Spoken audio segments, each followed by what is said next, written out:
Most organizations still talk about AI like it's a faster stapler, a productivity tool, a feature you enable. That story is comforting and it's wrong. Work now happens through AI, with AI, and because of AI, drafting, summarizing, prioritizing, and quietly deciding what counts as reality. That makes humans more important, not less, because judgment, context, and accountability don't automate. In the next few minutes, this gets reduced to a simple model. Collaboration has structural, cognitive, and experiential layers, and AI rewires all three. The foundational misunderstanding: deploy Copilot as a feature toggle. The foundational mistake is treating Copilot like a license assignment and a change management email. Copilot is not a tool inside Word. It is a participant inside the system that produces your organization's decisions. That distinction matters because the moment AI starts drafting your work, summarizing your meetings, and suggesting your next actions, you've changed the shape of collaboration, not cosmetically, mechanically. Most leaders still think the adoption plan is enable Copilot, train prompts, publish a few do's and don'ts, and then measure whether people use it. That's feature rollout logic. And feature rollout logic fails when the feature becomes the narrator of the work. Because AI doesn't just increase output, it changes what gets noticed. When Copilot summarizes a meeting, it compresses a messy hour into a tidy paragraph. When it drafts a proposal, it chooses a structure before your team argues about the problem. When it suggests action items, it decides what was important enough to become work. That's not assistance, that's framing. And framing is where power lives. So the actual problem isn't, are people using Copilot? Yeah. The problem is, what decisions are now being routed through an AI-generated first draft of reality? This is where organizational entropy shows up. Policies drift, ownership blurs, people take shortcuts, and every shortcut becomes an entropy generator. Small exceptions that accumulate until you can no longer tell what the organization believes, only what it has allowed. In practice, the deploy Copilot mindset creates three predictable failures. First, invisible co-authorship. Someone drops a clean, confident draft into a channel. The team edits it, the deck ships, nobody says how it was produced. Now you have an artifact with unclear provenance and unclear accountability. If it's wrong, who owns the error? The person who clicked generate, the person who edited a sentence, or the leader who forwarded it with looks good? This is not a philosophical question, it's an incident review question. Second, speed up, coherence down. AI removes friction from producing text, so teams produce more. But friction wasn't only waste. Friction was often the forcing function that made people explain their assumptions to each other. When the draft appears instantly, the team skips the shared sense-making that used to happen while building it. The result is fast alignment on words and shallow alignment on meaning. You'll see it later as rework, decision reversals, and a strange kind of collective amnesia. I thought we agreed on this, followed by 5 people realizing they agreed on different interpretations of the same summary. Third, ownership migration. When Copilot becomes the default first writer, humans quietly move from authors to reviewers. Review feels efficient. It is also cognitively lazy. Editing a draft is not the same as constructing the model of the problem in your head. Review optimizes for polish. Authorship optimizes for understanding. Over time, if you don't design against it, the organization stops building shared mental models. It starts consuming outputs. That's epistemic agency loss. In plain language, the team no longer owns how it knows. Now, none of this means don't use Copilot. It means stop pretending it's a neutral productivity upgrade. It is a socio-technical redesign. The system behavior changes whether you planned for it or not. And if you want the cynical architectural truth, you are already redesigning your organization. You're just doing it accidentally. So the executive question becomes simple. What kind of collaborators are you creating when AI is always in the room? That question forces a better definition of collaboration. Collaboration is not meetings and chat threads. Collaboration is the system your organization uses to turn partial information into decisions. Who contributes? What gets recorded, what gets ignored, how disagreement is handled, and who is accountable when it goes wrong. Once AI becomes a participant, it affects every step of that pipeline. It accelerates production, it compresses debate, it standardizes language, it makes outputs look finished earlier than they are. And humans don't become obsolete. They become the control plane. Humans still have to decide what matters, what trade-offs are acceptable, what risks are real, and what context changes the meaning of the same facts. AI can propose, it can summarize, it can imitate certainty, it cannot be accountable. So before we talk about features, licensing, or prompt libraries, the correct move is to map the collaboration system itself. That's why the rest of this episode uses a 3-layer model: structural, cognitive, experiential, because if you only manage the surface layer, you get accidental, culture, and conditional chaos. And once AI is a participant, accidental culture is not a rounding error. It's the default, the 3-layer model: structural, cognitive, experiential collaboration. Here's the model that keeps this from turning into another AI changes everything monologue. Collaboration has 3 layers: structural, cognitive, and experiential. Most organizations only manage the structural layer because it's visible, schedulable, and reportable. Meetings, chat, documents, workflows, who's invited, where the files live, which channel is official. It feels like collaboration because it's where collaboration happens. But structurally correct work can still be cognitively wrong, and cognitively correct work can still fail if the human experience layer collapses. That distinction matters because AI touches all three layers at once. If you treat it like a productivity add-on, you'll optimize one layer, usually structural speed, and then act surprised when judgment, trust, and decision quality degrade. Start with the structural layer. Structural collaboration is the physical plumbing of work, the meeting cadence, the chat topology, the document lifecycle, the async versus sync balance, the workflow paths, the handoffs, the where does this live rules. It's also the implicit rules. If something is in email, it's formal. If it's in chat, it's provisional. If it's in a document, it's policy. Those conventions already determine who participates and what gets remembered. AI doesn't just make this faster, it turns the plumbing into an output generator. Meetings become transcripts, recaps, tasks, and artifacts. Chat becomes draft first. Documents become the battleground where the final version appears early and the team edits around it. Structurally, you get more artifacts, more traceability, and more motion. That's the easy part to see. Now, the cognitive layer. Cognitive collaboration is what teams do to turn ambiguity into action. Sense-making, ideation, synthesis, trade-off decisions, risk framing, and the building of shared mental models. It's the part nobody can point to on a calendar invite, but it's the part that makes the calendar invite worth having. AI accelerates cognitive work by reducing search cost and offering synthesis. It also degrades cognitive work by making incomplete framing look complete. The moment the team treats an AI summary as the truth instead of a compression, it stops doing the cognitive labor that creates understanding. You get faster convergence, but you lose the thing that prevents dumb decisions. Disagreement grounded in different models of reality. This is where work graph and work IQ become leverage. In Microsoft terms, graph is the organizational memory of people, artifacts, and activity signals across Microsoft 365. Work IQ is essentially the intelligence layer built on top of that.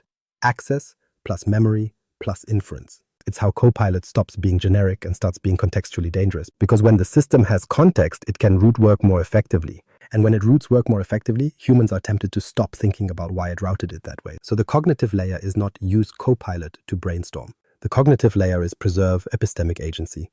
Keep humans directing how the organization knows, not just what it produces. Now the experiential layer. This is the part leaders like to treat as soft, which is why it keeps detonating projects. Experiential collaboration is psychological safety, autonomy, identity, authorship, and meaning. It's how it feels to contribute, disagree, and be accountable. It determines whether people speak up when something is wrong, whether they challenge an AI-generated summary, and whether they feel like the work is theirs or just something they edited. AI changes the experience in subtle ways. It shifts status dynamics. It changes who speaks first. It makes critique feel like obstruction. It makes people worry they're arguing with the machine, not debating a draft. And once people feel that, silence becomes the path of least resistance. That's not culture, that's system behavior. And leadership has an obligation here, either design across all three layers or accept accidental outcomes. Structural drift is measurable. Cognitive drift looks like alignment. Experiential drift looks like engagement is fine until retention and quality collapse. So we start with the three-layer model because it forces a practical question. When AI is a participant, where is the failure actually happening? And the answer is usually not where you're looking. Structural. Meetings become artifacts, not events. Meetings used to be a temporary event. People talked, somebody took notes, and the real outcome lived in whoever remembered the argument afterward. That world is gone. In the AI-mediated workplace, the meeting is no longer the product. The artifact is. Transcript, recap, decisions, tasks, follow-ups, and whatever gets forwarded to someone who wasn't there. That's the new unit of work. And structurally, this seems like an upgrade. Less ambiguity, more traceability, fewer. What did we decide? Emails. Leadership loves it because it looks like maturity. Everything captured, everything searchable, everything packaged. But here's what most people miss. The artifact doesn't just record the meeting, it replaces the meeting as the organization's memory. Once you have a recap, people stop asking humans. They ask the recap, they forward the recap, they build the next deck from the recap, and the recap becomes the truth through repetition, not because it's accurate. That distinction matters. A transcript is raw. A recap is interpreted. It's a compression algorithm applied to social reality. And any compression loses information, tone, hesitation, uncertainty. The moment someone said, "I don't know," the implicit risks people were nervous to name. AI is great at removing that mess. It is also great at removing the evidence that the room wasn't actually aligned. So the structural change is straightforward. Attendance becomes optional, but documentation becomes mandatory. People follow meetings instead of joining them. They show up for the last 5 minutes and rely on the recap to tell them what happened. They trust the artifact more than the conversation because the artifact is tidy. The organization shifts from presence-based work to artifact-based work. Now, on paper, this sounds efficient. In practice, it has a specific failure mode. Meeting quality declines while documentation improves. Because once you believe the artifact is the real output, the incentives change. People stop fighting for clarity in the room. They assume the recap will sort it out. They stop restating decisions out loud because it'll be in the notes. They stop doing the slow, annoying work of checking shared understanding because the system will generate a neat paragraph that looks like shared understanding. But that neat paragraph can be wrong in two ways, commission and omission. Commission errors. It states something confidently that the room did not decide. It turns a suggestion into a commitment. It converts a tentative "we should explore" into "we will do." That's not malicious. That's how summarization works when the input is messy. Omission errors, it excludes the debate that mattered. It omits the minority view, the risk caveat, the constraint, the uncomfortable dependency. And once omitted, it doesn't exist in the organizational narrative unless a human reinserts it. That's why meetings become artifacts is not neutral. It relocates power to whoever controls the artifact, not the senior person in the room. The person who edits the recap, the person who decides whether to accept the AI summary as is or rewrite it, the person who forwards it to leadership with one sentence of framing. And once you see that, you stop treating meeting recap as a convenience feature. It becomes governance, because the meeting artifact is now a control plane object. It is the object that propagates decisions through the organization. It gets indexed, it gets quoted, it gets embedded into the next document. It becomes the input to Copilot when someone asks, "What's the plan?" So if you don't design rules around artifacts, you don't have meeting hygiene. You have narrative drift. A useful norm here is brutal and simple. Recap is input, not truth. The recap must point to decisions, owners, and assumptions, not just highlights. If the team can't name what was decided, what was deferred, and what is explicitly uncertain, the meeting didn't produce a decision. It produced noise with better formatting. And for high-impact work, the artifact needs an accountable human signature, not as bureaucracy, as physics. Because the organization will treat that artifact as reality whether you intended it or not. This is the uncomfortable truth. AI didn't just make meetings easier to survive. It turned meetings into a publishing pipeline. And once you're publishing, you're governing. Structural chat shifts from dialogue to confirmation. Once meetings become artifacts, chat becomes the glue that pretends everything is aligned. That's always been true in teams. The difference now is that Copilot turns chat from a place where people think out loud into a place where people approve what already looks finished. Before AI, chat had friction. Someone typed a messy thought, got corrected, asked a question, rephrased, and eventually the thread converged. It wasn't pretty, but it forced the team to expose assumptions in public. The work happened in the gaps. The clarifying questions, the "wait, what do you mean?" the annoying back and forth that makes shared understanding real. Copilot changes who speaks first, because the person with the prompt can post a clean paragraph in 30 seconds, and the rest of the team is now reacting to something that looks like a conclusion. The default response is no longer exploration. It's approval, minor edits, or silence. This is not because people got lazy. It's because structure drives behavior.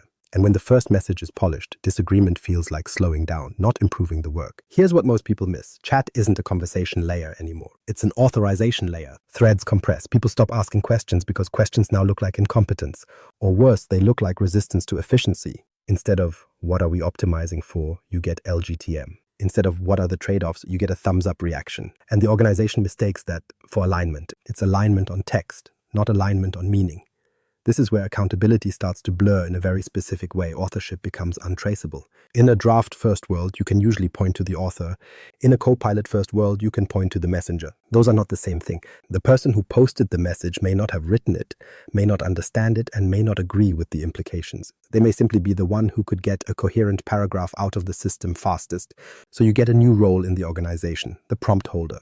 Not the subject matter expert, not the accountable owner, the prompt holder. The person who can reliably produce good enough language that the team can ship. Over time, that shifts power, quietly, because whoever controls the first draft controls the range of debate. If the first draft frames the problem as "we need to reduce cost," the thread will debate cost reduction. If it frames it as "we need to reduce risk," the thread will debate controls. That initial frame becomes the rails. Most people won't jump the rails because the rails look reasonable and the chat wants closure.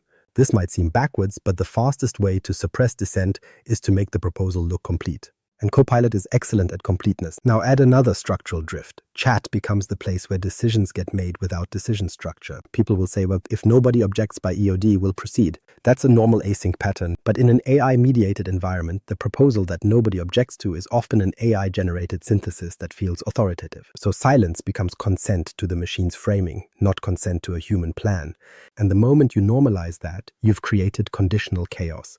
Decisions that look documented but have no accountable reasoning behind them. This shows up later as conflict, not because people are irrational, but because they never built the same internal model of why the decision was made. They approved language, then discovered consequences. So what do? You don't ban Copilot in chat. You design for disagreement to survive polish. A simple norm: every proposal needs two alternatives, not because you love bureaucracy, because alternatives force the team to prove they considered option space, not just accepted the first coherent output. It also breaks authority bias by making it clear that the draft is a candidate, not a verdict. Another norm: separate generation from approval. If the person who generated the proposal is also the person asking for approval, you'll get compliance, not critique. The structure should make critique cheap. Here's the draft, here are the assumptions, here's what would change my mind. And finally, force ownership back into the thread, not thoughts, not please review. A named human owner who is accountable for the recommendation, including the parts Copilot wrote. If nobody is willing to sign their name to it, it isn't ready. Because chat is now where decisions get socialized at scale.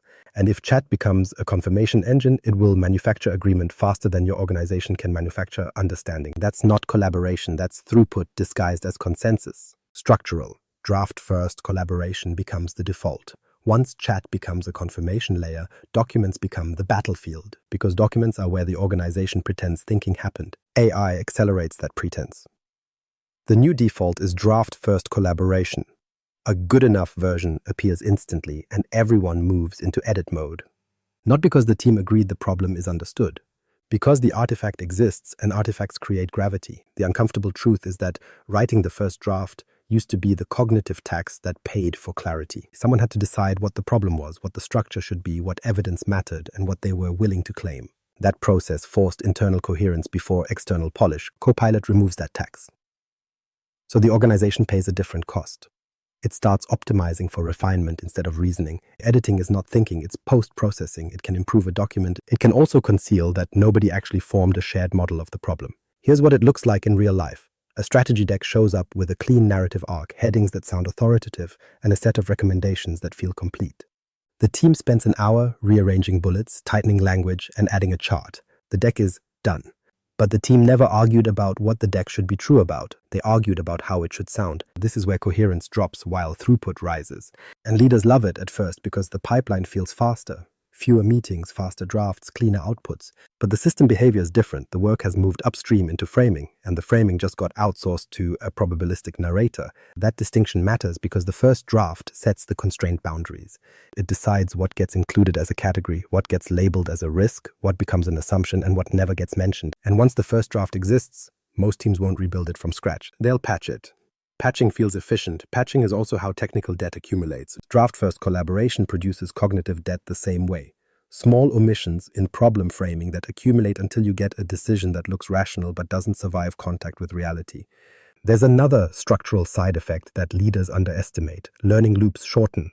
When people struggle through creating a structure, they learn the domain. They internalize the constraints. They develop conviction. When the draft arrives instantly, the struggle disappears, and so does the durable learning. You get speed without understanding. And in knowledge work, understanding is the asset. So the team becomes dependent on the artifact, not as a record, as a substitute for cognition. This is how epistemic agency loss begins structurally before it becomes a cultural problem.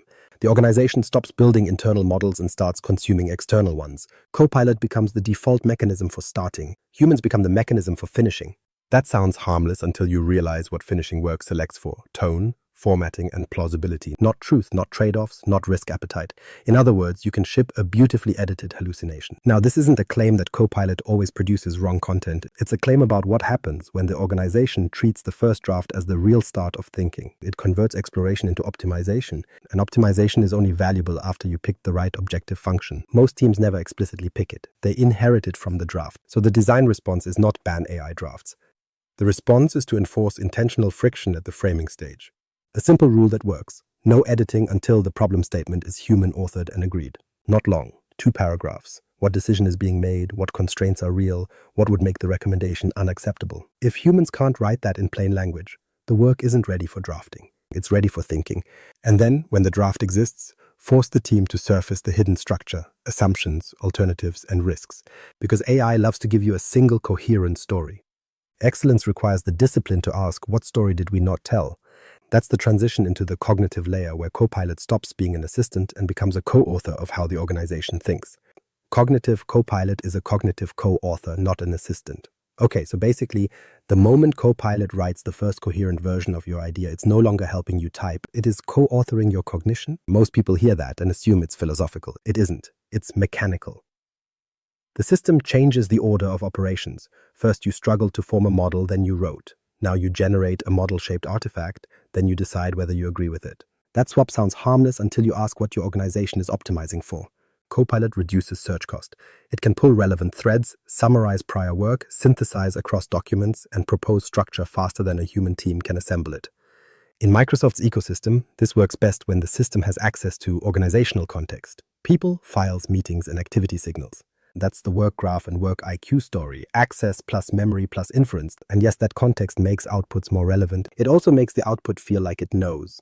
That's the weird part. Relevance reads like truth. When Copilot drafts a briefing that references last week's meeting, the current project plan, and the stakeholder email chain, it feels grounded, it feels authoritative. But what it's really doing is assembling a plausible narrative from available artifacts. It is not building conviction. It is not taking responsibility for omissions. It is not experiencing consequence. It is doing what a narrative engine does, compressing and completing. So the cognitive risk isn't that Copilot gives bad answers. The risk is that it gives good-sounding answers early enough that humans stop doing the cognitive labor that produces judgment. And in most organizations, judgment is the scarce resource. Here's the hidden role swap. Humans move from creators to reviewers. Reviewers are essential, but reviewers are also vulnerable. Review optimizes for, does this look reasonable? Not, is this the right framing of the problem? And the hardest errors in knowledge work are almost never spelling mistakes. They're framing mistakes. So you see a draft, you tweak the tone, you adjust a recommendation, you add a caveat, and you ship. Meanwhile, the underlying model, the assumptions, the trade-offs, the risk appetite was imported, not constructed. That's why Copilot as assistant is a comforting myth. In reality, it is something else, a cognitive co-author that proposes the mental scaffolding your team will stand on. Now, what remains human? This is where leaders need to stop talking about creativity in the abstract and start talking about governance. Humans' own meaning, humans' own trade-offs, humans' own ethical boundaries, humans' own risk tolerance, humans' own the final decision and the consequences when it goes wrong. That's not inspirational, that's liability. Copilot can produce options, it can suggest a structure, it can propose a narrative arc, it can make the document look complete, but it can't decide what you're willing to be wrong about. And it definitely can't decide what you're willing to be blamed for. So the value claim is precise. AI expands the option space only if humans keep steering. If humans stop steering, AI doesn't amplify intelligence. It amplifies momentum. It makes the organization faster at moving in whatever direction the first coherent draft implied. That's not excellence, that's just velocity. This is why Satya Nadella's decision framework's point matters, even outside software development. What the system needs is metacognition. Tools that help humans think about thinking, not tools that replace thinking with output. Because in an AI-mediated environment, the high-leverage work is not typing. It's asking, what are we optimizing, what are we assuming, and what would change our minds? If your teams don't do that explicitly, Copilot will do it implicitly. And implicit is where errors hide. So a practical executive lens is this. Treat Copilot like an authorization compiler for narratives. It takes inputs, your documents, meetings, and chats, and produces an output that looks like a decision-ready artifact. But compilation is not comprehension. Compilation is not accountability. You still need humans to validate the model, not just the words. And the minute you accept that, the leadership job becomes clear. Protect cognition as a first-class asset. Design workflows where AI drafts are welcome, but human reasoning remains visible. Because if reasoning disappears, you don't get automation. You get unauditable organizational belief. And the next failure mode isn't wrong answer. It's that nobody can explain why the organization believed it in the first place. Cognitive authority bias, the AI suggested, becomes a veto. Here's where the real damage starts, and it looks like efficiency. Authority bias is the human habit of trusting an output because it looks confident, complete, and official. In the AI era, that bias gets a new uniform. Fluent language, clean structure, and the illusion of neutrality. You don't even need someone to say Microsoft recommends. The phrase Copilot says is enough to end a debate, because the output sounds like it already did the thinking. And humans are cognitively lazy in groups. They will accept a coherent narrative to avoid the cost of disagreement, especially when time is tight and everyone wants to look decisive. This is the uncomfortable truth. AI doesn't have to be right to become authoritative. It just has to be readable. Fluency is interpreted as competence. Completeness is interpreted as diligence. And a tidy summary is interpreted as consensus. That's how the AI suggested becomes a veto, not through explicit policy, but through social pressure. Disagreeing now feels like arguing with the system, not critiquing a draft. So people don't critique, they comply. There are two failure patterns that show up everywhere: commission errors and omission errors. Commission errors are the obvious ones. The model produces a recommendation that is wrong or incomplete or miscalibrated, and the team adopts it because it looks finished. The danger isn't the error. The danger is that nobody feels responsible for challenging it because the output arrived with the posture of certainty. The team says, well, it's probably fine. That sentence has killed more projects than budget cuts ever will. Omission errors are more subtle and more common. The AI output doesn't explicitly lie. It simply fails to include the alternatives, edge cases, or risks that a human would have surfaced if they were forced to reason from first principles. And because the output looks comprehensive, the team assumes the missing pieces don't exist. But they do exist. They just weren't retrieved or weren't prioritized or weren't present in the artifacts the model could see. In other words, the model didn't forget. It never knew. And the organization didn't notice because the paragraph looked complete. This is why authority bias is so corrosive in AI-mediated work. It makes absence look like irrelevance. And that's how debate dies. Nobody explains this right, but what gets suppressed isn't disagreement. It's epistemic work, the act of surfacing why you believe something, what evidence you're using, and what would falsify it. AI outputs skip that process by default. They deliver conclusions and leave the reasoning implicit. So the team stops asking the questions that create resilience. What are we assuming? What did we not consider? What would make this wrong? Instead, they ask a lower quality question. Does this look good? And looks good is a terrible standard for high-stakes work. This bias compounds inside Microsoft 365 because Copilot is not a random chatbot in a vacuum. It's grounded in your organization's artifacts. It references last week's meeting and the current deck and the email chain, so it feels like it has institutional authority. But this is the distinction that matters. Institutional memory is not institutional judgment. Work Graph and Work IQ can give Copilot more context. That improves relevance. It does not produce governance. It does not create accountability. It does not validate trade-offs. It just makes the narrative harder to challenge because now it feels like the organization said it. So you get a new social dynamic. The person challenging the output becomes the blocker. The person accepting it becomes the executor. In a culture that rewards speed, the executor wins.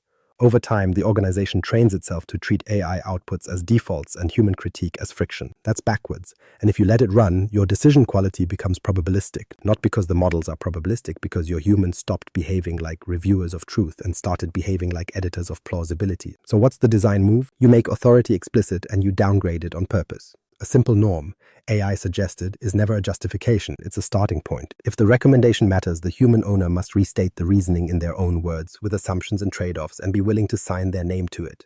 Another norm, force alternatives, not 10. 2. If the team can't articulate two plausible paths, they didn't understand the problem. They just accepted the first narrative that compiled cleanly. And finally, you normalize critique of AI output as critique of a tool, not a person. Because if critique feels personal, the organization will choose silence. And silence is where authority bias becomes permanent. Once the AI suggested ends the conversation, you don't have augmented intelligence. You have automated consensus. An automated consensus is how smart organizations make dumb decisions faster. Cognitive epistemic agency loss, outsourcing how we know. Once authority bias takes hold, the next thing that erodes isn't productivity, it's epistemic agency. That's a clean term for something most leaders can feel but can't name. The organization stops owning how it knows. People stop directing the acquisition, testing, and justification of knowledge, and they start consuming conclusions that arrive prepackaged. In other words, the team still knows things, but it can't explain why. It can't show its work. It can't reliably defend the model behind the recommendation. That's not because people got stupid. It's because the system trained them to stop doing the hard part. AI makes knowledge ambient. And ambient knowledge is cheap until it becomes the foundation for a decision that has consequences. Here's what this looks like operationally. A leader asks, why are we doing this? And the answer is a paraphrase of a Copilot summary. Not malicious, not lazy, just normal. The person doesn't remember the original debate because they never formed a durable internal model of it. They remember the artifact, they remember the narrative. So the organization becomes a distributed recall system, and the humans become retrieval clients. That distinction matters because human judgment isn't just making a choice, it's holding an internal model of the world. Constraints, dependencies, risks, incentives, and the messy parts that never made it into the summary. If humans stop constructing those models, they can still approve decisions, but they can't anticipate second-order effects. They become fast and fragile. The counterintuitive part is that this happens even when the AI output is accurate, because the problem isn't correctness. The problem is cognitive ownership. When a team repeatedly starts with a generated draft, repeatedly accepts a generated recap, repeatedly uses AI to catch up, they stop practicing the mental labor that turns information into understanding. Working memory gets outsourced. Synthesis gets outsourced. Even curiosity gets outsourced because the machine is always ready with a plausible next step. Over time, the organization loses what it thinks it gained: speed. Because speed without internal models produces rework, and rework is just delayed cognition. This is the productivity paradox showing up at the cognitive layer. Efficiency rises, but coherence drops. The organization produces more artifacts per week, but fewer shared mental models per quarter. It feels like progress because motion is measurable, understanding isn't.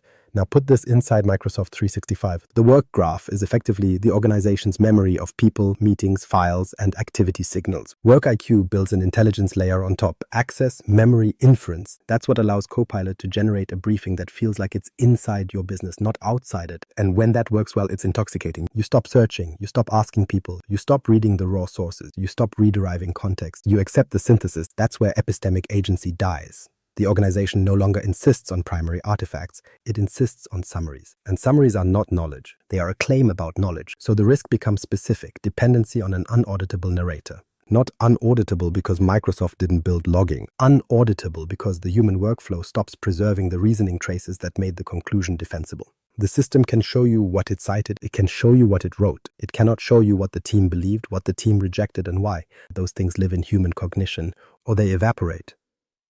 This is why the leadership obligation is not teach better prompts. The obligation is to preserve epistemic agency as a design requirement. You have to build workflows where humans still do three things explicitly. First, direct inquiry. What are we trying to find out and what would count as evidence?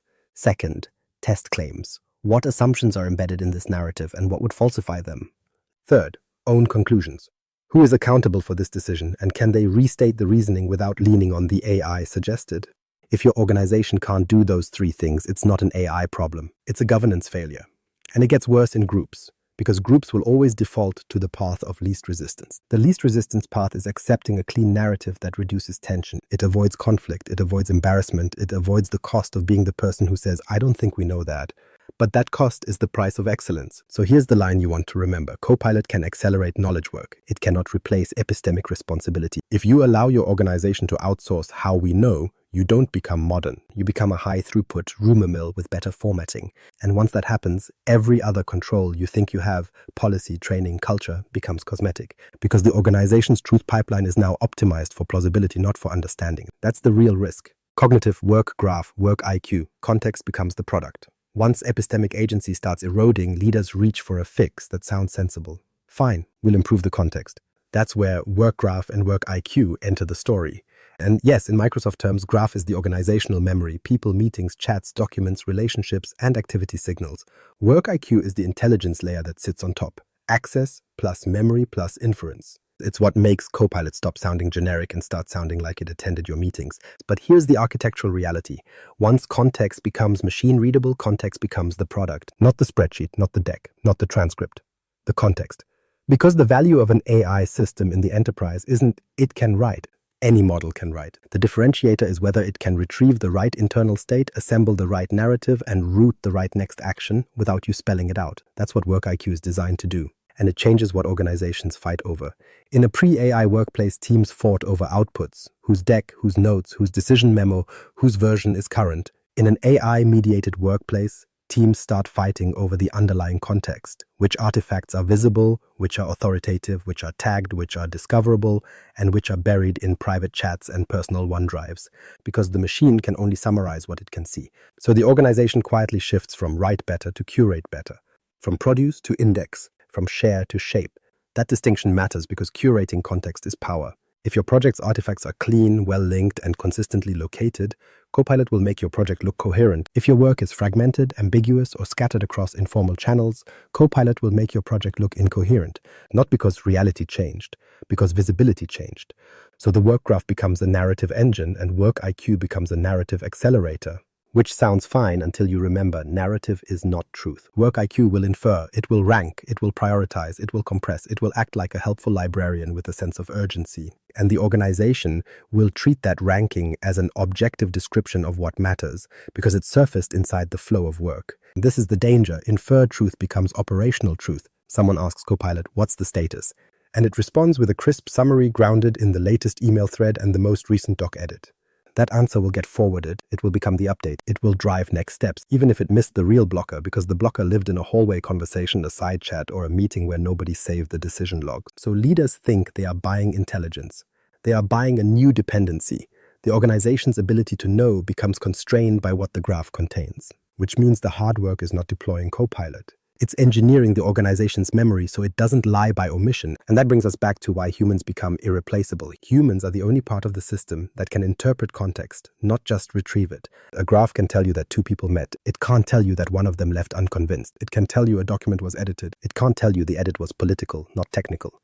It can show you that a decision was made. It can't tell you the decision was made under fatigue or under pressure or under false consensus created by a tidy summary. Work IQ gives you a relevance engine. Humans provide the meaning engine. So the executive move is to treat work graph like a control plane for collaboration. If you don't intentionally design where knowledge lives, how it's linked, and what counts as authoritative, the AI will still operate. It will just operate on accidental context. And accidental context produces conditional chaos, fast, plausible outputs that root the organization into the wrong decisions. This is why context engineering isn't a cute term, it's governance. You are deciding what the organization will remember, what it will forget, and what it will treat as reality. And there's one more uncomfortable consequence. Once context becomes the product, people will start optimizing for the graph.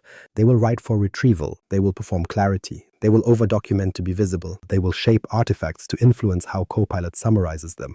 That's not paranoia. That's rational behavior in a system where summaries move power. So if you want excellence, you don't just ask, is Copilot accurate? You ask, who controls the context that Copilot treats as truth? Because when AI is the narrator, whoever curates the narrative shapes the decision. And that is the next layer of erosion.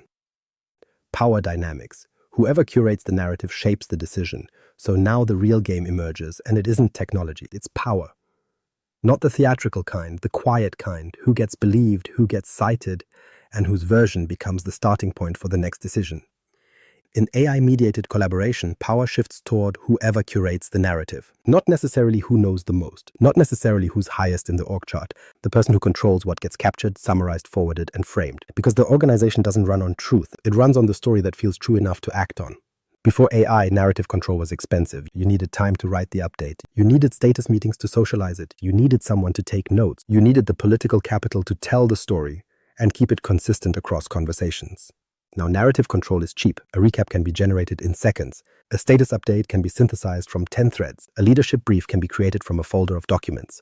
And because those artifacts look complete, they get treated like facts. This is the structural consequence of AI as participant. Information flow flattens and hardens at the same time. It flattens because a junior employee can generate a brief that would have taken a manager 2 hours. They can publish clarity on demand. They can route context across functions without waiting for hierarchy to package it. But it also hardens because once the artifact exists, it becomes the official story. It becomes searchable. It becomes quotable. It becomes the input to the next Copilot query. And the organization starts using it as a substitute for asking people what they meant. So you get new gatekeepers, not keepers in the old sense of withholding access, but in the new sense of selecting what counts as relevant. Prompt competence becomes influence. Curation competence becomes authority. Publishing competence becomes power. And it's not malicious, it's mechanical. If a person consistently produces clean summaries, leadership will rely on them. If a team consistently maintains a well-structured SharePoint site or a single canonical plan, Copilot will make them look coherent. Coherence becomes reputation, and reputation becomes influence. Meanwhile, the teams whose work is messy, ambiguous, or distributed across chat will look disorganized in the AI layer, even if the underlying work is strong. That's not fair, it's just how retrieval works. This is where leaders get surprised. They assume AI democratizes work. It does, but it also centralizes the narrative layer. Because the people who can shape the inputs and the artifacts that get treated as authoritative shape the outputs. And the outputs are what executives see, what gets actioned, and what becomes the organizational memory. So decision-making becomes more like media. Agenda control shifts to whoever decides what gets summarized and what gets ignored. A meeting recap can highlight risk, or it can highlight progress. A team's thread summary can include dissent, or it can compress dissent into a polite, "some concerns were raised." A project update can surface dependencies, or it can bury them under next steps.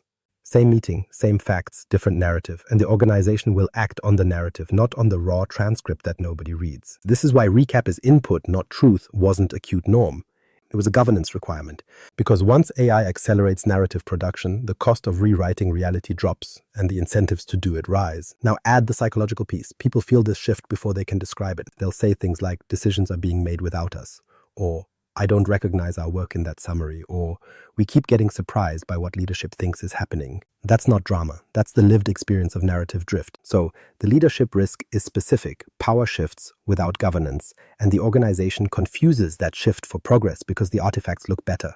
Excellence requires you to make narrative power visible. Who owns the recap? Who owns the decision log? Where is the canonical source of truth? What is the escalation path when the summary is wrong? And critically, who is accountable for the interpretation, not just the transcript? Because AI can capture, AI can synthesize, AI can draft, but accountability still lives with humans even when the humans pretend it doesn't. If you don't assign narrative ownership intentionally, it will self-assign to whoever is fastest, most fluent, or most proximate to leadership. And then you'll get a shadow hierarchy, not based on role, but on who controls the story. And once that exists, your culture problems won't announce themselves as power dynamics. They'll show up as human experience issues, psychological safety drops, ownership gets weird, and people disengage while output looks fine, which is exactly where this goes next. Experiential, psychological safety under AI, speak up changes shape. Once narrative control shifts, the first thing that breaks is not a process, it's voice. Psychological safety is the system property that determines whether people will say that summary is wrong, or that framing is dangerous, or we're missing the real constraint.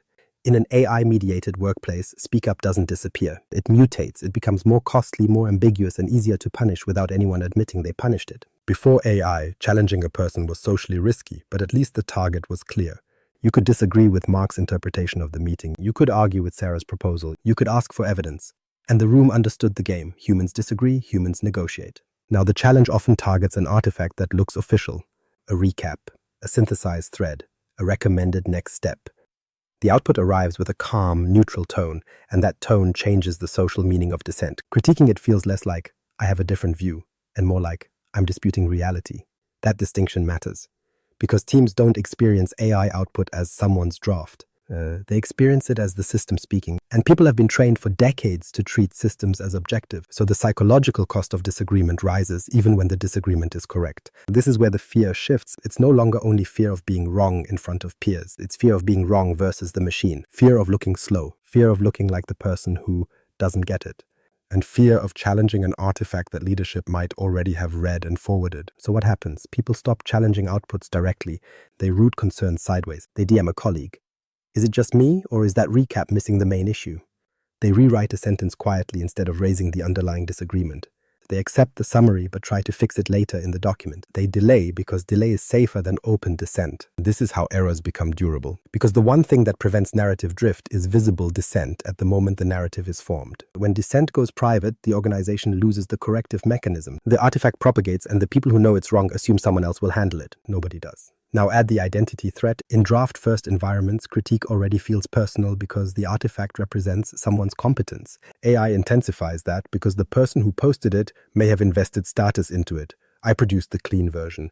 Challenging it isn't critiquing the tool. It's critiquing my contribution. So defensive behavior shows up fast. Teams defend outputs instead of exploring ideas. They argue about wording, not assumptions. They treat objections as delays, not as risk discovery. And because AI outputs look complete early, the organization perceives exploration as inefficiency. That's how debate suppression happens without anyone saying stop debating. It's not censorship, it's cost engineering. Make dissent feel expensive and people will self-censor. This is also why psychological safety can't be handled with slogans. The system has changed, the social incentives have changed. So leaders need to do something unfashionable. Design explicit permission to challenge the machine. Not be brave, not speak up. Design it. A simple move. Normalize the phrase. The summary is a draft, not a verdict. Say it every time. Say it until it sounds boring. Because boredom is the point. You're trying to remove the social drama from disagreeing with AI output. You're trying to make critique procedural. Another move. Require a dissent slot in the artifact itself, not a side conversation. In the recap, open questions, risks, minority view, assumptions. When dissent has a named container, speaking up stops being an act of rebellion and becomes part of the workflow. And the leadership behavior has to match the structure. If someone challenges a Copilot summary and the leader responds with irritation, the lesson is permanent. don't do that again. If the leader responds with good catch, revise the artifact, then the lesson is equally permanent. The system is editable and reality is negotiated by humans. That's what psychological safety is in architectural terms, the ability of the system to accept corrections without punishing the correction mechanism. Because AI will be wrong, sometimes subtly, sometimes socially, sometimes strategically. The only question is whether your people will tell you while it still matters. Experiential, psychological ownership, productivity up, pride ambiguous. Once psychological safety gets shaky, the next failure looks less dramatic and more efficient. Productivity goes up. Pride gets weird. Psychological ownership is the sense that this is mine, not legally, not politically, but cognitively. It's the invisible bond between a person and a piece of work that makes them care about details nobody asked for, defend quality without being told, and feel responsible for outcomes they can't fully control. Organizations depend on that bond more than they admit, because most quality isn't enforced by policy. It's enforced by people who feel ownership. Traditionally, psychological ownership comes from three pathways: control, intimate knowledge, and self-investment. Control means the person had real agency. They chose the approach, negotiated constraints, and made decisions. Intimate knowledge means they understand the work deeply enough to see what's missing. Self-investment means they paid a cognitive price, time, effort, and the discomfort of not knowing until they figured it out. AI shifts all three at once. Draft-first workflows reduce self-investment. You don't struggle through a first draft, you curate one. You don't wrestle with structure, you accept structure and adjust it. The emotional arc changes from "I built this" to "I improved this." That seems fine. But over time, it produces a specific pattern. Throughput rises and attachment declines. And attachment is what makes people do the last 10% that prevents the next incident review. There's also a quieter problem. Authorship becomes socially ambiguous. In a pre-AI world, a document had an author, a reviewer, maybe an editor. You could argue about quality because you knew who owned the thinking. In an AI-mediated world, you get mixed roles: the prompt holder, the human editor, the approver, and the person who gets blamed when it fails. Those roles rarely align, so pride becomes diluted. If a person can't confidently say, "I wrote this and I stand behind it," they also won't say, "This is wrong and I'll fix it." They'll say, "It's good enough," and ship it, because good enough is the only defensible stance when authorship is distributed and accountability is unclear. This is not a personality issue. Its system design AI also changes the social reward function. Fast drafts get praised, clean summaries get forwarded, polished decks get celebrated. The organization starts rewarding artifact quality, not reasoning quality. And people adapt. They optimize for what gets noticed: output volume and presentational coherence. Meanwhile, the work that builds real ownership, deep understanding, uncomfortable trade-offs, explicit reasoning, gets compressed out of the visible workflow. That produces a new kind of disengagement that's hard for leaders to spot. People look busy. Artifacts keep shipping. But the internal posture shifts from "I own this outcome" to "I processed this request." That is how excellence erodes, not through sabotage, but through steady replacement of authorship with participation. Here's the counterintuitive part. AI can increase perceived productivity while decreasing craftsmanship, because craftsmanship requires friction. It requires the person to feel the weight of consequences and the intimacy of details. When the work arrives pre-shaped and pre-worded, the person becomes a custodian, not a creator. Custodians keep things moving. Creators build conviction, and conviction is what holds under pressure. So what does leadership do without turning this into a moral lecture about human pride? They make ownership explicit in the places that matter. High-impact artifacts need an accountable owner, visibly named, who is responsible for the recommendation and its reasoning, even if the draft was co-authored by AI. That single design move restores the ownership pathway of control. Someone is steering, and everyone knows who it is. Second, preserve self-investment where it pays off. Not everywhere, not on low-stakes work, but on decisions that shape policy, risk posture, people outcomes, and strategic direction. Those artifacts should force humans to write the problem statement and the decision rationale in plain language, because that's where ownership is formed.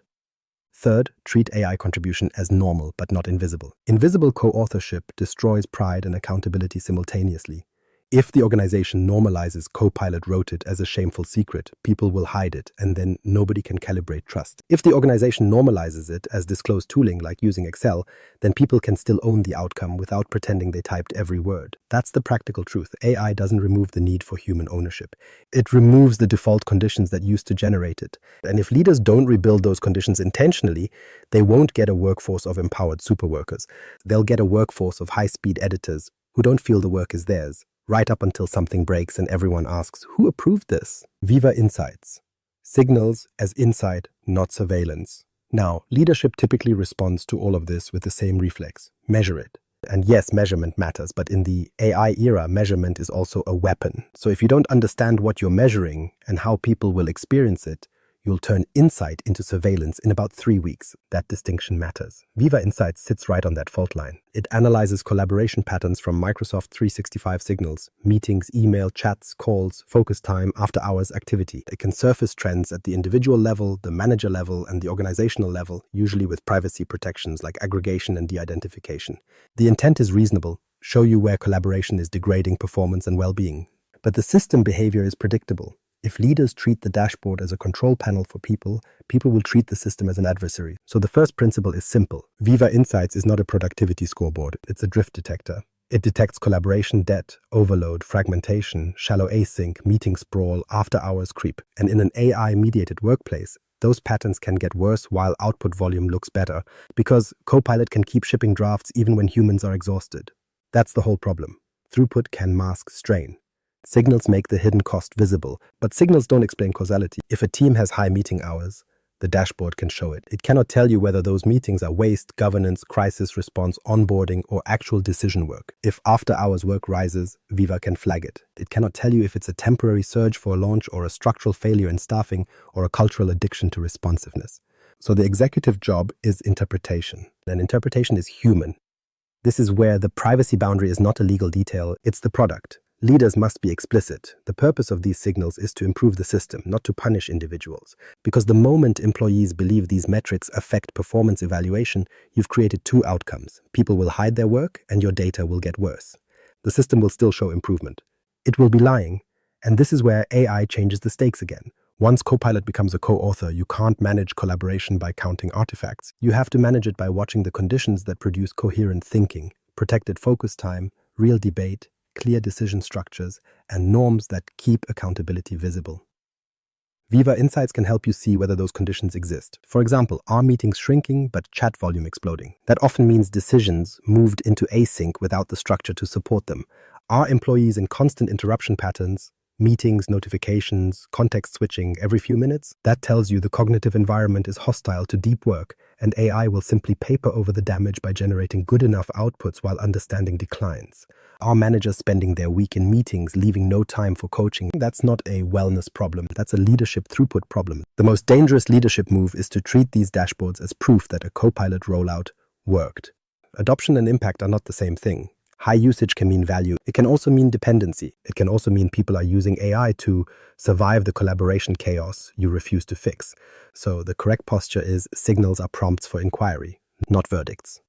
A productive pattern is to use Viva Insights to ask better questions in leadership reviews, not who is overworking. Instead, what in our operating model is producing after-hours work and what will we remove? Not why is this team meeting so much? Instead, which decisions are unclear enough that we keep relitigating them? Not why are they fragmented? Instead, where did we remove friction that was actually protecting coherence? And then there's the AI-specific layer.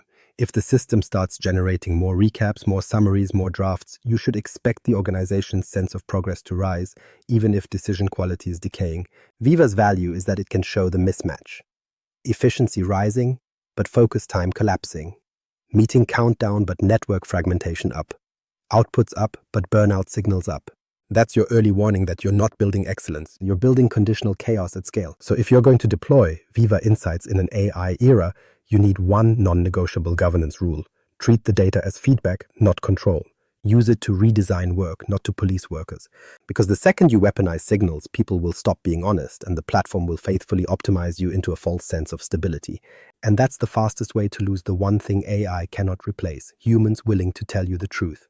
The productivity paradox. Efficiency rises while coherence drops. Now connect the dots, because this is where leaders get fooled by their own dashboards. The productivity paradox in AI-mediated work is simple. You can remove friction and still make the organization worse at deciding. You see it as faster. But what actually happened is you traded sense-making for output. Shorter meetings can mean better discipline, or they can mean the decision just moved somewhere else, usually into chat, usually without a decision structure, and usually without anyone surfacing assumptions. You didn't eliminate the work, you displaced it. Faster drafts can mean less time spent formatting and more time spent thinking, or it can mean nobody did the thinking because the artifact arrived pre-shaped and the team jumped straight to editing. Again, you didn't eliminate the work, you postponed it. Less friction can mean less bureaucracy, or it can mean less debate, less dissent, and fewer people willing to say, this is the wrong frame. That's not agility, that's fragility. Here's the uncomfortable truth. AI makes organizations feel coherent because it can generate coherence on demand. It writes the recap, it writes the plan, it writes the update, it writes the risks, it writes the next steps. And every one of those artifacts looks like progress. But coherence isn't a document property, it's a shared mental model property. Coherence is when 10 people can predict what the other 9 will do next and why, because they actually understand the constraints and the trade-offs. AI can generate a clean narrative without generating that shared understanding. That's the paradox.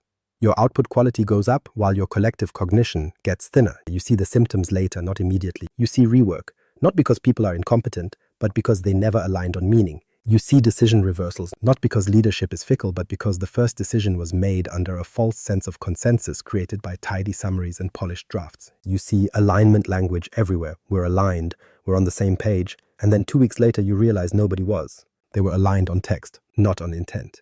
This is also why AI adoption is a useless success metric by itself. High usage can mean value. It can also mean the organization is using AI to survive its own fragmentation. Copilot becomes the duct tape that keeps the artifact pipeline moving while the underlying system drifts. And drift is the real enemy here. Missing policies create obvious gaps. Drifting collaboration creates ambiguity. Ambiguity is where the organization starts paying in hidden ways. Escalations, duplicated work, passive resistance, and quiet risk accumulation. Viva Insights will show you some of the signals. Constant interruptions, shrinking focus time, after-hours creep, meeting overload that should have declined but didn't. Those are not employee problems. Those are system problems. But the more dangerous signal is one you won't see directly, the loss of shared conviction. People can't explain why the work is true. They can't defend the trade-offs. They can't tell you what would change their mind. They can only forward the artifact. That is not operational excellence. That is administrative motion. So the executive interpretation needs to be precise. Efficiency is not the same thing as effectiveness. Efficiency is we produced the artifact faster. Effectiveness is we made a better decision and reduced future rework. AI boosts efficiency by default. It only boosts effectiveness if you deliberately preserve the human work that creates coherence, framing, debate, and accountability. This is why the leadership job isn't to ask, how do we use Copilot more? It's to ask, where does speed create illusions in our operating model? Because if you don't answer that, you'll do the normal corporate thing. Celebrate the visible wins and ignore the invisible losses until they show up as an incident, a failed initiative, or a workforce that's technically productive and spiritually disengaged. And then you'll say, we need better change management. No. You need intentional friction in the right places, on purpose, as a design feature. Design principle. Intentional friction keeps humans irreplaceable. So here's the design move that stops all of this from becoming a slow organizational collapse disguised as AI transformation. Intentional friction, not bureaucracy, not committees, not more templates. Friction as a deliberate checkpoint that forces human judgment to show up where it matters. Because the reality is simple. If you remove all friction from knowledge work, you don't get excellence. You get autopilot, and autopilot is fine until the environment changes, the data drifts, or the stakes spike. Then you discover what you actually built, a fast system with no steering.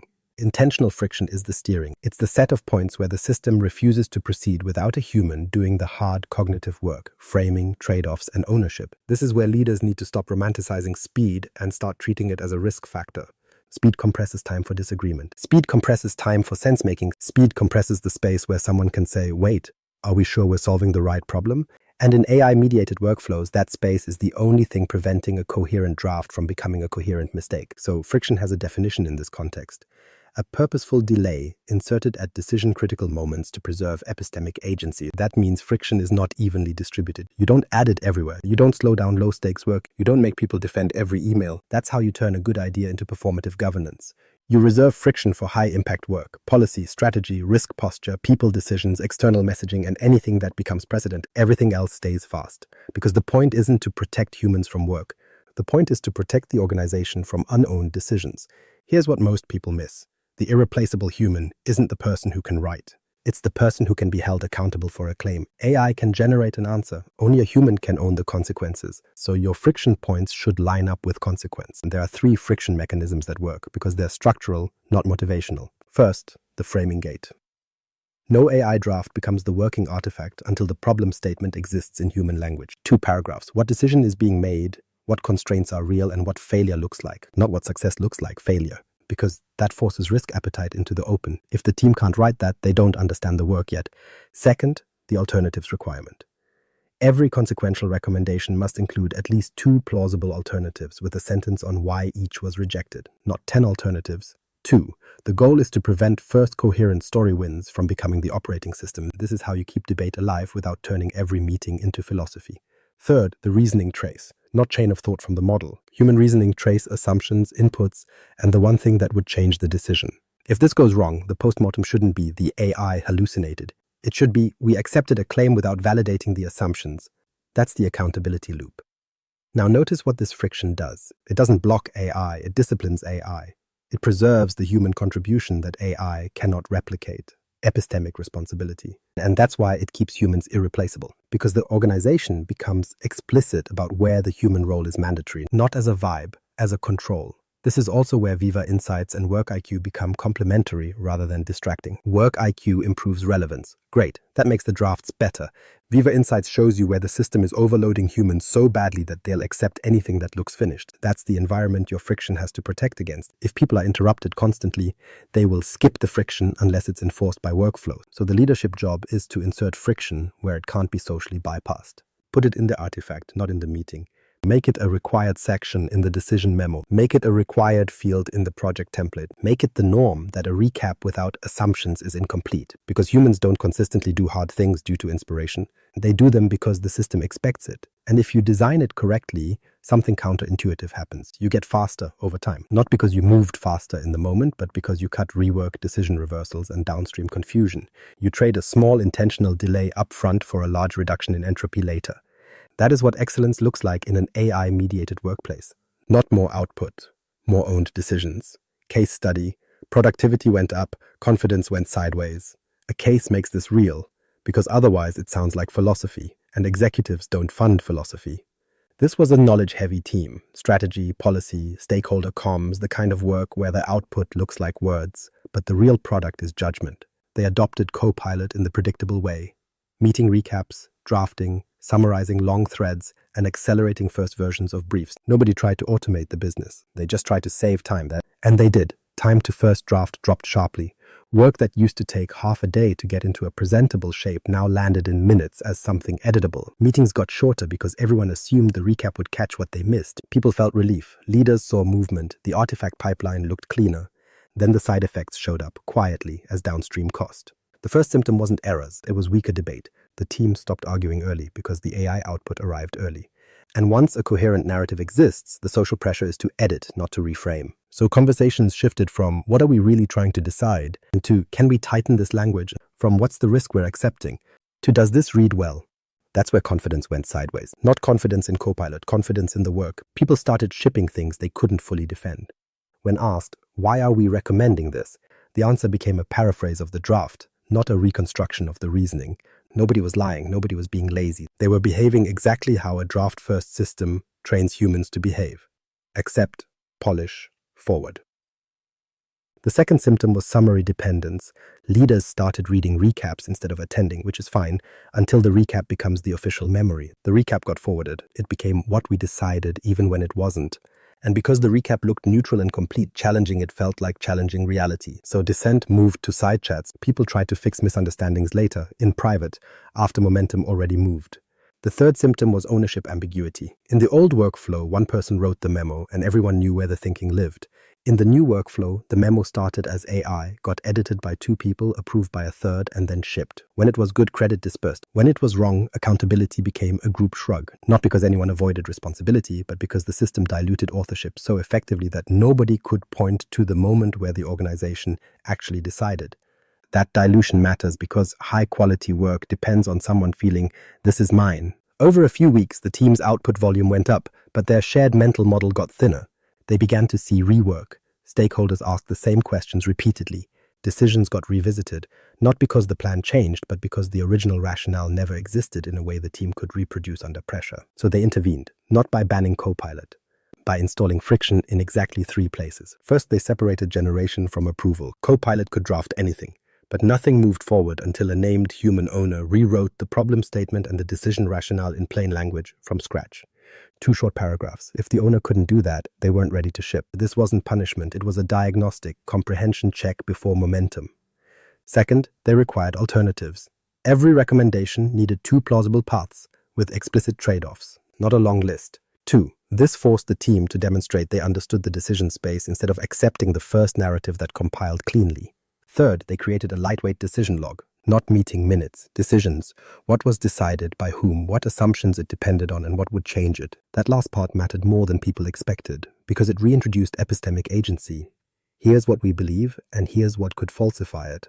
The result wasn't slower work, it was fewer reversals. The team still used Copilot heavily, they just stopped treating AI outputs as defaults. Drafts stayed cheap, judgment became visible again.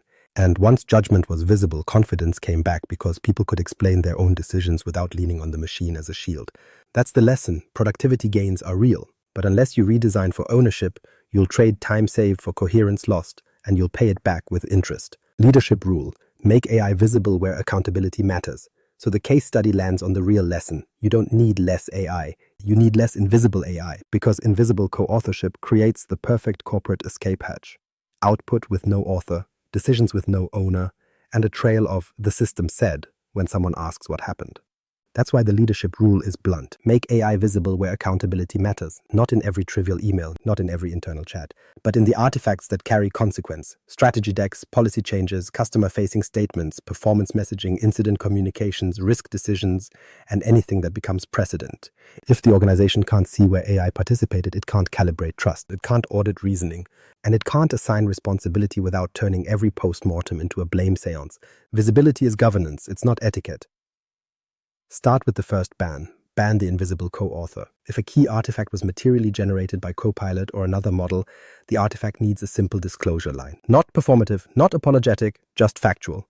Draft generated with AI assistance, reviewed and approved by human owner. That single sentence does two things at once. It removes shame and it fixes accountability. Because now everyone knows who owns the decision. Next, separate generation from approval. AI can generate. Humans approve. That sounds obvious until you look at how most teams behave. They treat the first coherent draft as the starting point, and then they treat editing as the same thing as thinking. It isn't. Editing is post-processing, approval is responsibility. Leaders need to make that separation explicit in the workflow. A simple pattern: one person can use AI to generate options, but a different person or a different role must sign off. That creates distance from the fluency effect. It reintroduces skepticism. It makes it harder for the AI suggested to become a veto. And if you're in a smaller team where separation isn't possible, then enforce role separation in time. Draft today, approve tomorrow. Sleep is an underrated governance control. Decision fatigue creates automation bias. Teams accept what looks finished when they're tired. Then, preserve reasoning, not just conclusions. The artifact that gets forwarded around your company is rarely the raw evidence. It's the summary. So if you let the summary omit the reasoning, you will eventually lose the ability to defend decisions under pressure. And pressure is where your controls get tested. The fix isn't more documentation, it's structured documentation. For high-stakes work, require 3 fields in the artifact itself: what we believe, what we're assuming, what would change our mind. That last one is the agency preservative. It forces humans to articulate falsifiers. It prevents the organization from turning AI output into scripture. And it gives you a real audit trail later. Not just what the machine wrote, but what the humans committed to. Now the weird part: visibility also protects psychological safety. When AI contribution is hidden, challenging the output becomes personal. The person who posted the draft feels attacked. The team avoids conflict. Errors persist. But when AI contribution is explicit, critique becomes critique of a tool. The social temperature drops. People will say, "This synthesis missed the risk," without implying you're incompetent. That distinction keeps Speak Up alive. And it also fixes ownership. Humans don't need to pretend they typed every word to feel pride. They need to know the work is theirs in outcome and reasoning. Visibility makes that possible. Yes, the draft was co-authored. The decision is still mine. Finally, define the accountable owner upfront. Every consequential artifact needs one person whose name is attached to the decision, not just the document, not the team, not we, a human. This isn't about hero culture. It's about avoiding the default state of modern organizations: distributed responsibility, concentrated blame. If you don't assign ownership, the system will assign it later, during an incident, and it will be unfair. So the leadership rule can be summarized like a control plane principle. If accountability matters, opacity is an outage. Make AI contribution visible, make human approval explicit, make reasoning durable, and then you can let the machine run fast without turning your organization into a high-throughput generator of plausible, unowned decisions. Because AI doesn't remove accountability, it just gives people new ways to hide from it. Weekly decision framework: what must remain human versus co-authored. So now you have the rule: make AI visible where accountability matters. But rules decay unless you operationalize them. This is where leaders usually reach for policy. And policies are great at creating PDFs. They're not great at changing behavior inside teams at 4:47 p.m. What works is a weekly decision framework, a simple lens that leaders apply out loud, repeatedly, until the organization starts using it as reflex. Because the real failure mode isn't AI misuse. It's that everything becomes co-authored by default, including the work that should never be co-authored without visible human ownership. So here's the framework, 3 questions, asked in this order, every week, in leadership staff, in project reviews, in people decisions, in incident reviews. First question, does this require judgment and accountability? Not does it require intelligence, judgment, trade-offs, risk tolerance, accepting consequences. If the answer is yes, AI can assist, but the human must be named, and the human must be able to restate the reasoning without leaning on Copilot said, because the system can generate recommendations. It cannot carry liability. It cannot take the call from legal. It cannot look someone in the eye after a decision lands badly. Second question, does this shape trust, culture, or power dynamics? This is the one leaders skip because it feels soft. It isn't. Anything that changes how people feel about fairness, voice recognition, or belonging is a high-stakes decision, even if it looks like just communication, a performance message, a reorg announcement, a policy clarification, a quick summary after a tense meeting. If the outcome changes social reality, you don't let the machine become the narrator without explicit human intent. So again, AI assists, humans decide, humans own the narrative. Third question, would removing human authorship reduce learning or debate? This is the epistemic agency test. If the process becomes draft arrives, edit, ship, and nobody had to build a model of the problem, you will get speed in the moment and fragility later. That is not a trade you want on strategy, on risk, or on anything that will be repeated as precedent. So if, yes, you force a human to do the cognitive work that produces understanding, frame the problem, propose alternatives, and write a reasoning trace. Now translate this into a decision. If any answer is yes, the work is in the human-required lane, not human only. Human-required AI can do the first draft, AI can summarize inputs, AI can generate options. But you enforce 3 controls: visible AI contribution, named accountable owner, and preserved reasoning. If all 3 answers are no, then you let it be co-authored aggressively. Because you should not waste human cognition on low-stakes artifacts. Let the machine compress it, let it write it, let it schedule it, let it summarize it, let it move the work forward. That's the point of AI. Offload the trivial so the human can be concentrated where consequences live. Now make it practical. Run this framework once a week against the work your leadership team is about to ship. Strategy decks, yes. Judgment and power dynamics. Human required. Policy changes, yes. Trust and precedent. Human required. Performance messaging, yes. Culture and psychological safety, human required. Incident communications, yes. Risk and accountability, human required. Project status emails about low-risk delivery work, probably no. Co-authored. Meeting recap for an informational sync, probably no. Co-authored. But here's the twist. The framework doesn't just classify tasks. It forces you to see where your operating model is leaking accountability. If your leaders can't answer these questions quickly, you don't have an AI adoption problem. You have a decision architecture problem. Because high-performing organizations already know which work is consequential. They already know where debate matters. They already know which narratives shape culture. AI just makes the cost of ignoring that truth visible. So the weekly ritual is simple. Pick 5 artifacts, run the 3 questions, and adjust the workflow accordingly. And do it publicly. Say, this one stays fast. Say, this one requires a decision log. Say, this one needs named ownership. Say, this one needs alternatives. You're teaching the organization that excellence is designed, not hoped for. And over time, the organization stops treating Copilot as a feature set. It starts treating it as a participant that must be governed. That's the whole shift. Not tool adoption. Decision hygiene under acceleration. Collaboration norms for the AI era, guardrails without bureaucracy. Now take the framework and turn it into something the organization can actually live with, because norms are the only thing that scale faster than entropy. And no, this doesn't mean a 27-page Copilot policy that nobody reads. It means a few guardrails that show up in the work itself: meetings, chat, and documents. The surface is where drift happens. Start with meetings because AI has turned meetings into content factories. The meeting recap is not truth, it's input. So the norm is, every recap must point to a decision log entry or explicitly state no decisions made. That sounds pedantic until you realize how often we talked about it gets mistaken for we decided. If you want coherence, decisions must be named, owned, and retrievable. Second meeting norm, the assumptions line. If a recap contains recommendations, it must contain at least one stated assumption, not 5. 1. The goal is to remind everyone that every clean summary sits on hidden premises. Bring one premise into daylight and you keep the organization from treating a synthesis as a verdict. Now chat, because chat is where debate goes to die. The AI era pushes teams' threads toward confirmation. Looks good. Approved. Ship it. You don't fix that by begging people to ask more questions. You fix it by designing space for dissent. So the chat norm is a dissent slot. One message, early in the thread, that invites counterviews. Something as simple as, before we align, what's the strongest reason this could be wrong? If nobody answers, fine, but the prompt exists, and that changes the social cost of speaking up. Then add a second chat norm, the two alternatives rule for proposals. If someone posts a recommendation that will drive action, they must include two plausible options, even if one is do nothing. It blocks the first coherent draft from winning by default. It also forces the poster to demonstrate that they explored the space rather than adopting the first AI-shaped narrative. Now documents, because documents are where accountability lives or dies. The doc norm is visible authorship and visible ownership. If AI materially contributed, disclose it in one line. If the doc carries consequence, name the accountable human owner at the top. And then enforce the one section that keeps humans irreplaceable. Reasoning. A standard decision appendix. What we decided, why, assumptions, and what would change our mind.